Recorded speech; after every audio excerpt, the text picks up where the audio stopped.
So we just got done watching Act 3, Season 1 of Arcane.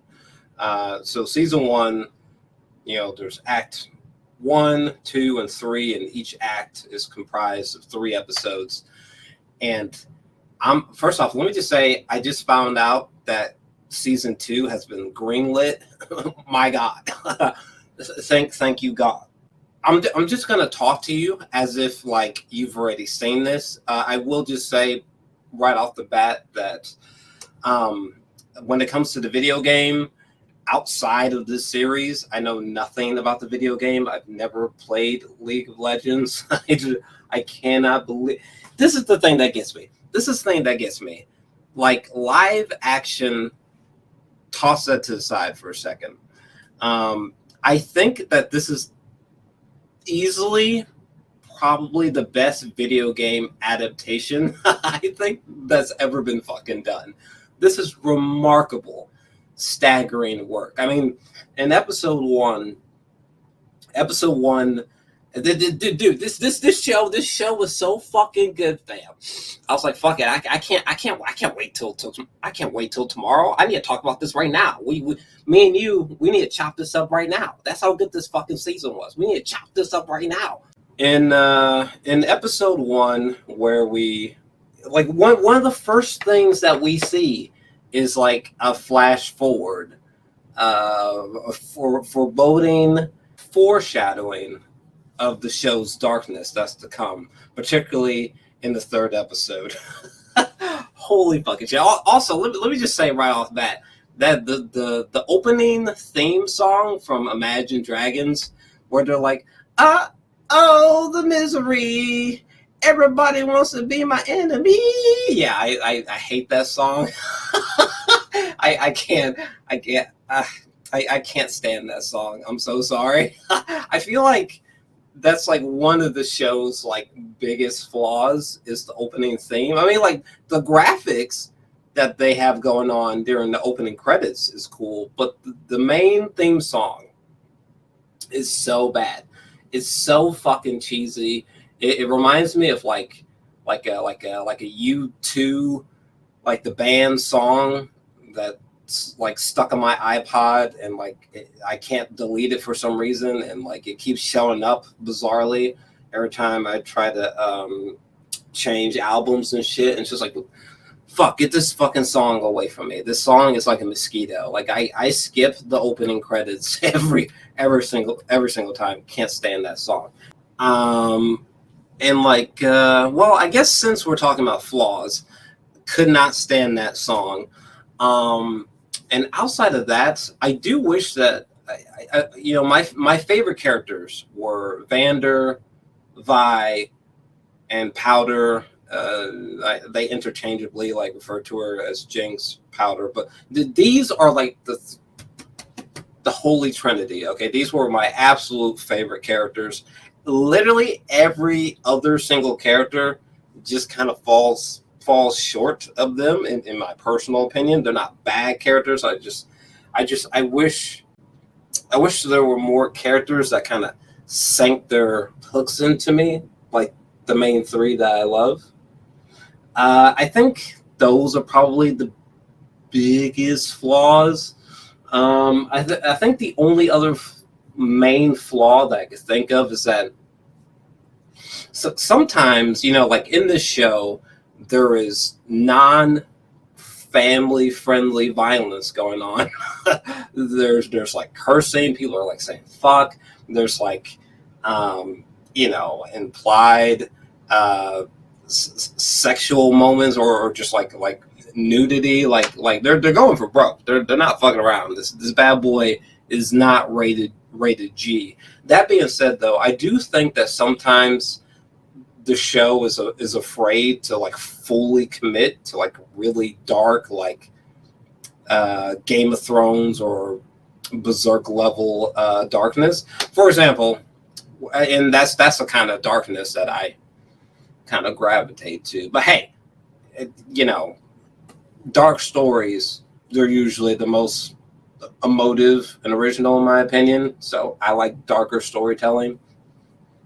But like there's a moment where Vi, she's roped to a chair, right? She's like at this like dinner table, if you will, and fucking Powder Jinx, she walks in with like this silver platter, little dome on top, cover on top, and fucking she goes to lift that bitch off, and literally I was like, dog, if fucking I think her name was like Caitlin, right?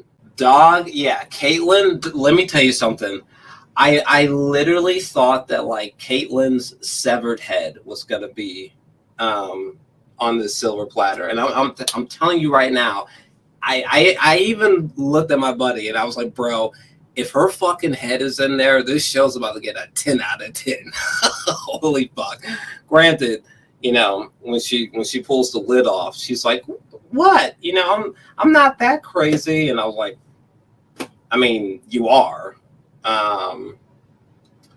And I'm sure maybe the reason why they didn't like go that dark is because they need Caitlyn for blah blah blah blah in future episodes. But I was like, bro, there's many moments like this throughout the series where it's like they definitely could have went darker, but kind of decided not to. And it's like, all right. I mean, this isn't like MCU level bad or anything, but. I don't know. I think the show could have been a touch darker or a touch more ruthless, in my opinion. But again, remember, I'm a nigga that loves Game of Thrones and like Berserk. So, but other than that, those are the only real flaws or nitpicks that I can think of. Because outside of that, this first season is pretty. It's not only phenomenal. This first season. This series has the potential to become legendary, okay? The art style, the cinematography, if you will, is off the charts good. I mean, the depth of field, the futuristic, almost Hayao Miyazaki-esque world building that they got going on that has this like cyberpunk touch to it is just wondrous to stare at. I mean, there are so many moments where the camera is tracking through the world of was it Piltover?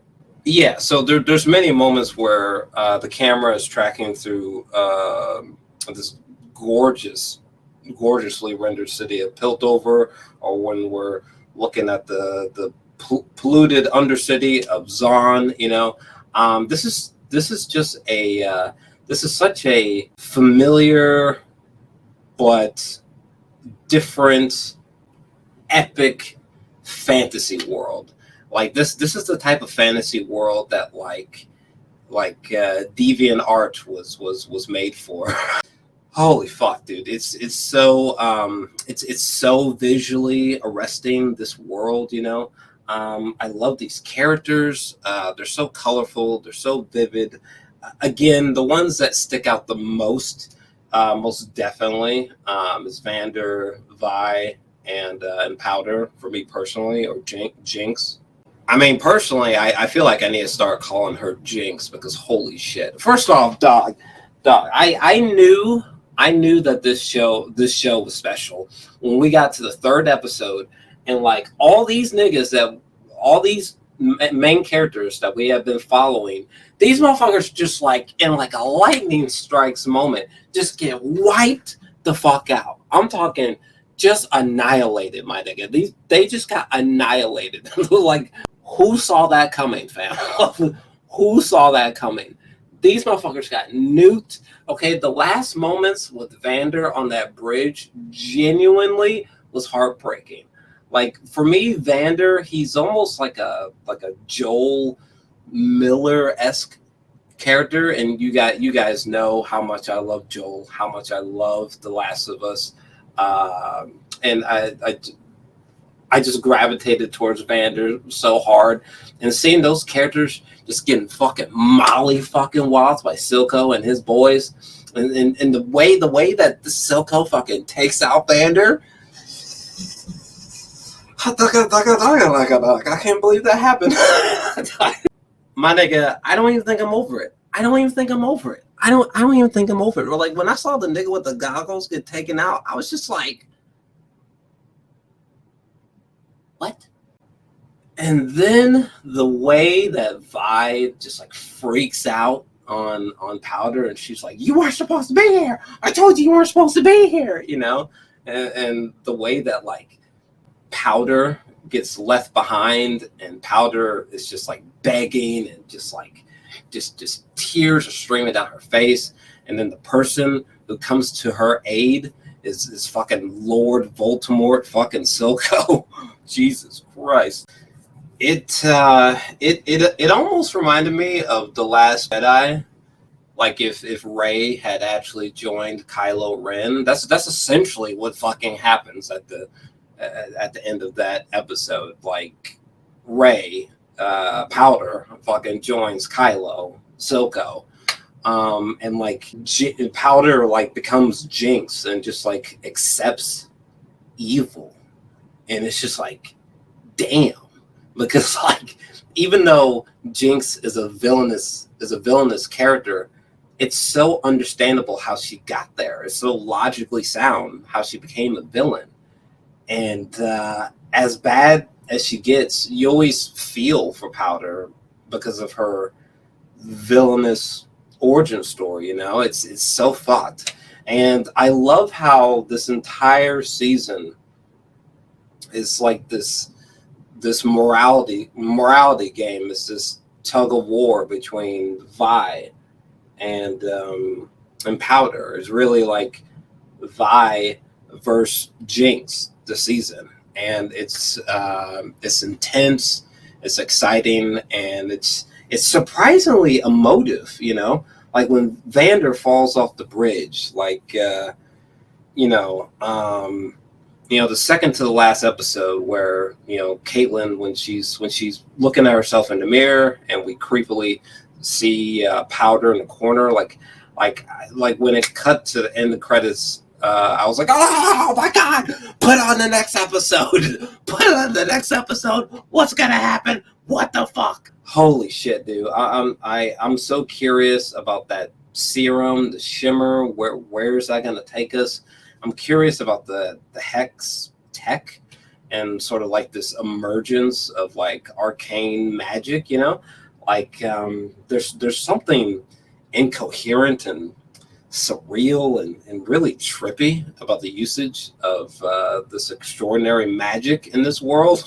God damn, it's like, bro, if you, it's almost as if like that hex tech, the gemstones, that almost seems like, like the spice in Dune, that almost seems to be like the spice in this world. You know what I mean? It's very interesting. I love the council and all of its characters. They're so memorable from a voice and visual standpoint. Holy fucking shit.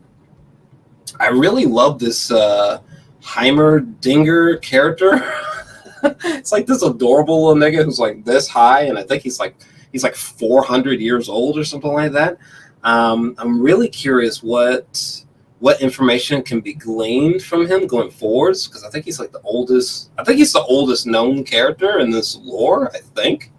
I loved seeing the relationship between Mel and Jace. Fucking Jace, dude.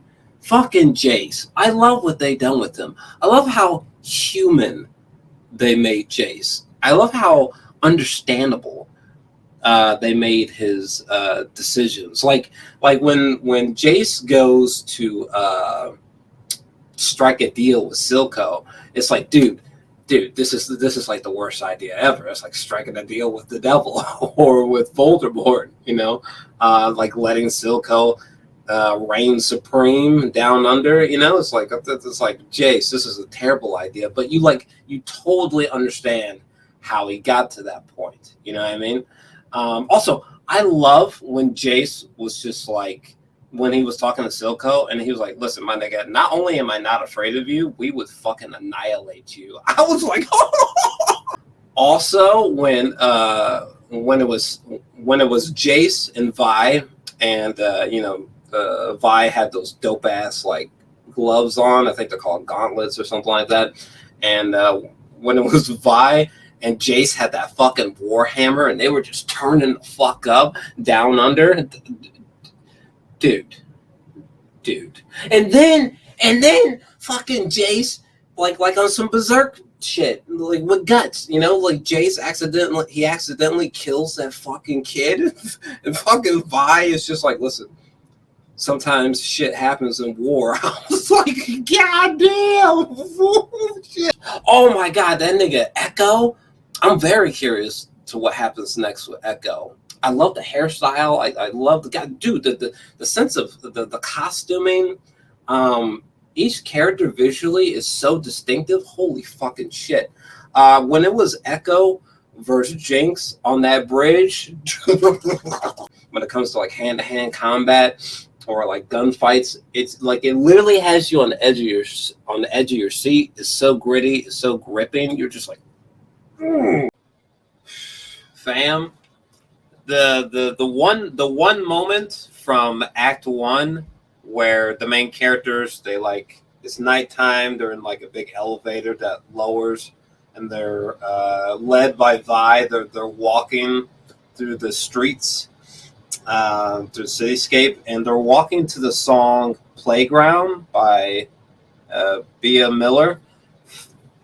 Dude, like that, just that hypnotic, like club banger while they're walking around, seeing the sights of the city. It's such a fucking vibe, dog. What the fuck? The fact that we know that season 2 is going to start with a literal bang. When goddamn when Jinx shot that fucking nuke at the council.